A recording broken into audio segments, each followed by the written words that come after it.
What's up folks, welcome to Wasted Space, and today we're taking a look at Pagan Online, an action RPG from the guys over at Madhead Games and Wargaming that's very much been tickling my challenge bone, I think I'm going to call it, of late. The part of me that enjoys Dark Souls, for example, the part of me that really enjoys being beaten the hell out of, only to finally overcome the challenge.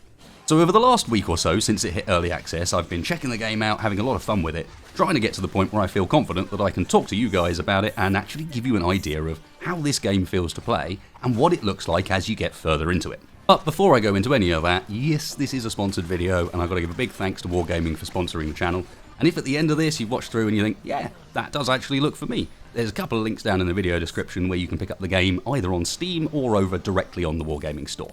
So to begin with, just to make sure we're all on the same page, let's talk about that action RPG thing quickly, because it's not a phrase that's used very often anymore. In fact, I can think of 3 titles at the moment that fit under that bill. That would be Diablo 3, Path of Exile, and Grim Dawn. Now I wouldn't be surprised if pretty much everyone here has heard of at least the first one or the first 2, maybe not Grim Dawn, but it should give you an idea of what sort of game we're talking about. These are RPGs with character progression, story, loads of loot, but where the primary focus is on the combat side of things, where the point is things are really fast-paced, really fluid, really visceral, and where a lot of the gameplay comes from actually how well it controls and how it feels to control the game. Now of course that puts quite a barrier in the way of giving you guys a true impression of how it feels, because so much of it is about how it feels. And I'm going to come back to this later, because there's a few things that Pagan Online has done that really mixes that up as far as I'm concerned. First up, let's talk about the basic premise of the game and what you can expect when you first get in, how that early game looks. So Pagan is very much a story-driven RPG, apparently based loosely on some pre-Christian age myths. I can't say too much to that side of things, but the premise is that the gods have gone missing and it is your responsibility to work out what's happened and to get them back in order to prevent some big calamity. Now obviously I don't want to spoil things, so that's just information you get right at the start of the game. But suffice to say, there's a lot of story content in there. There's an 8-chapter campaign, multiple missions within each chapter that of course scales up as you go through. But Pagan doesn't just revolve around a single character either. When you first start the game, you're going to be asked to pick from one of 3 different characters. There's Iztok, a tank, there is Anya, a ranged class, and then there's Kinjwich, who is the typical 2-handed melee dude with a huge axe. And which one of these you pick is going to be relatively important, because this game has taken quite a different approach to the standard RPG setup. By which I mean that the game is based around a single hub location, more akin to something like Warframe or maybe Vermintide than to your typical hack and slash RPG. To begin with, this even threw me off a bit. I wasn't too sure about it, but as you go through and start to progress in the game, it starts to make more and more sense, because much like with Warframe or Vermintide, the game has a huge amount of stuff around the sides to do as well, and to the extent where I've actually spent more time in the side events and side things you can do than in the main story itself, because I'm having loads of fun trying to unlock new characters, which is one of the things you can do in assassination missions, but also challenging myself with some of the more difficult content that exists around the side of the campaign. So on top of pursuing the main campaign, the hub in this game, which is the Pantheon of the Gods, actually quite cool, contains a whole bunch of other things you can do. There's a pretty detailed crafting system, for example, that I won't go into too much in this video because it is very detailed. But it essentially allows you to collect crafting components and blueprints from out in the world, bring them back and use those to create either magical items from raw materials, or to reforge and enhance existing items, or even, if you can find the blueprints for it, to craft actual legendaries as well. Although this is not to say that there isn't plenty of loot that just drops out in the world as well. This is not a purely crafting focused system. And of course, blueprints and crafting aside, that loot system does follow a very familiar setup with magic, some rares and legendaries tiering up with different power levels and so on until you get the really cool legendaries that have special effects on them that are going to affect your class in some way, rework some ability or remove mana costs, that sort of idea. And then alongside the crafting and your obligatory vendors for selling things to and the one for upgrading your skills and putting traits in, although it's worth mentioning this is not a game where there's a big expansive skill tree where you can change your skills around, and it's more about how the abilities synergize off each other and about the fact that the game has multiple different characters with dramatically different playstyles. And so alongside those 2 vendors, there are also 3 different mission types that you can go on. There are what are just labelled as missions, and these reset on a timer, so it's always fairly varied. that are one-off encounters where you perhaps have a goal to survive a certain onslaught, or perhaps you have to clear a certain area out, and they will always guaranteed reward certain crafting ingredients at the end of it. You've got threats, which are timed events that you have no control over. You can just have them pop up on the side of your screen, and these are more challenging versions of missions with much better rewards at the end of it. But as I mentioned, these are also much more challenging than the standard missions. And then finally are the assassination missions. Similar to normal missions, except with a boss fight at the end of it, that are going to reward shards to unlock new characters. And this is what I meant by which character you pick at the start is going to be important, because it does take a little while to start unlocking new characters. You'll quite quickly pick up Lucian, a very cool lightning and fire mage that has all of his abilities can either be a fire variant or a lightning variant, and you're going to decide on the fly which one you're going to use. But beyond that, each extra hero obviously takes a bit of extra time, and some of the assassination missions require you to have a hero of a certain level or have been through certain parts of the storyline quest in order to be able to get at them at all. Now obviously, unlocking new characters and trying to min-max their playstyles, gearing them up and so on, is one of the big drivers behind the game, one of the big enjoyment factors.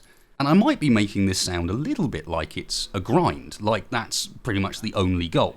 So I think it's important we now started talking a bit about the control thing again, and a little bit about some of the encounters and fights in the game, because the thing that really is giving me longevity in this title, making me want to play it more and more, is the fact that I can make it really difficult. So let's go back to what I was starting to say earlier about the controls, because it's intrinsically linked in and intertwined with the difficulty in this. And it's also why, honestly, Pagan is standing out to me when I don't have any interest in playing Path of Exile or Diablo 3 or any of these, all games I've enjoyed in the past. But what frustrated me in those, always does and will, especially now I've played this, is the click-to-move system. It's everything being reliant on your mouse. So instead of being a purely mouse-reliant game, Pagan works a bit like a twin-stick shooter, where WASD is what's controlling your character movement, and then your mouse is what's controlling where you're aiming and where your abilities are going off. The two things are completely separated. Now then, on top of that, give every class an escape ability of some sort, be it a dash, a jump, a blink, a high-speed run, whatever it might be. And as long as it's been executed well and there's no delays or stutter to the combat, you end up with a system that is really fluid and fun to play with. I'm sure any of you guys who've tried out perhaps Diablo Console Edition will understand where I'm coming from. There's something about that dash gameplay style that, while it's very difficult to show you through a video, really puts the emphasis on you as a player and your control over your abilities and what you're doing with your character. And Pagan just shines here. The combat feels really fast-paced, but unlike perhaps in some of the other titles, at no point do you feel like you've lost control over what's going on. You're just clinging onto the mouse for dear life. In this, you really feel like you've got control over it, and it means that when you then go and crank up the difficulty, start really challenging yourself, and obviously getting rewarded for those challenges, unlocking new characters faster, leveling up faster, the game starts to really come alive. Some of the boss fights and some of the mini-boss fights at the end of the assassination missions, trying to unlock new characters, have just been epic. Proper seat-of-the-pants stuff where I'm trying to work out on fly. I've got people on stream shouting at me, trying to give me advice as to what these abilities could possibly be doing. And it's a really cool challenge. And a challenge I feel is a bit different to some of the other titles in the genre, because so much of it's leaning on player input rather than just gear.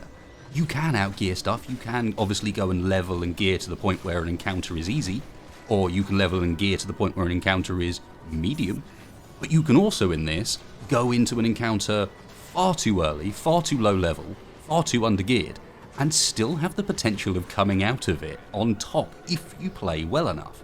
And that to me is a very compelling side to this game and something that's going to keep me playing it. Now, on top of a pretty good loot system and some really varied classes that I can't wait to try out, there is one final thing that's got me super interested in this title that I wanted to leave till the end because it's a tricky subject. And that is that this is actually a cooperative game. I'm sure some of you guys have looked at it and gone, hang on a second, Pagan Online, but there's only one person. The game is intended to be cooperative, and for whatever reason at the moment they're having trouble with the multiplayer side of things, so it is disabled. But when you open up the idea that this game isn't just a sort of solo challenge, it's actually an up to 4 player cooperative team game, this is where the sort of Vermintide comparison comes back in again. I'm suddenly much more excited. I can't wait for that co-op to arrive, especially when you start reading some of the details on some of the abilities. Taking our Lucian, for example, our Frost Fire Mage, his abilities do things like increase allies' lightning damage by 50%, or fire damage by 50%. And I can imagine, once I get them unlocked, there are other classes that have that same sort of synergistic nature that's going to make playing cooperative, especially if you play it a la Vermintide again, where the challenge is to go and continually defeat ever-increasing difficulty encounters and really push yourself as a player. But of course, with the added advantage that being an RPG, there's all these various ways in which you can be working not only your own character, but helping out with other people's characters and so on. It sounds like a really good bedrock for some fun cooperative challenge play in a RPG setting, which is not that common. I mean, I know people are going to cite Diablo and Path of Exile. I can't get this across right without you guys playing it. The WASD controls, again, it's a bit like playing Diablo on console. It is just different. And in my opinion, better. That's obviously going to be down to you guys, and I think I'm probably going to leave this here, because I've been rambling for a while. Hopefully I've given you a bit of an impression of what the game's about, and the fact that I'm legitimately quite enjoying it. I'm going to go off and play some more now. I think there's a particular boss that was kicking my ass on stream that I never quite managed to kill, so off to deal with him. If you did like this video, please give me a thumbs up down there. If you fancy picking up the game, don't forget there's links down in the description. Thanks again to Wargaming for sponsoring us. And of course, if you're new here, please consider subscribing. There's plenty of more of this sort of content coming up. And thanks a lot for watching, guys. I will catch you for the next one. I'm fine with this. This is kind of what I was looking for, was having it so that the difficulty level increased a bit. I think, ironically, a byproduct of the fact that it's battle-based means that you keep going, just one more. Just one more. What the hell are you? But wisps, that much I can gather, but why? I should maybe why are you is what I should be asking. Ow! The hell is that bullshit? He's angry.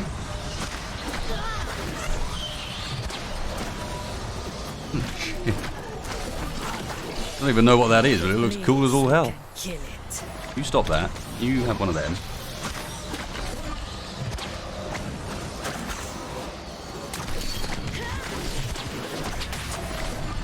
It's like those wisps are your typical hard to hit, don't do much damage kind of enemy.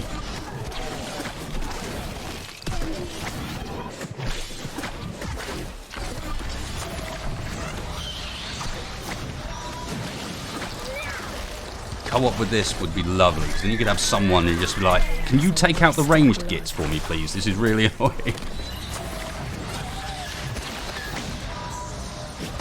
Especially when some of them do that.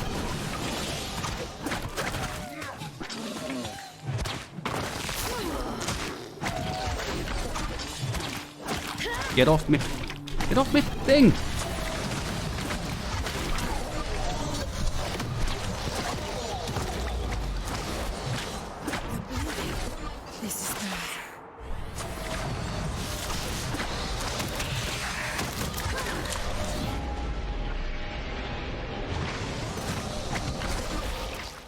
I don't know what that thing there is, but I don't like the look of it.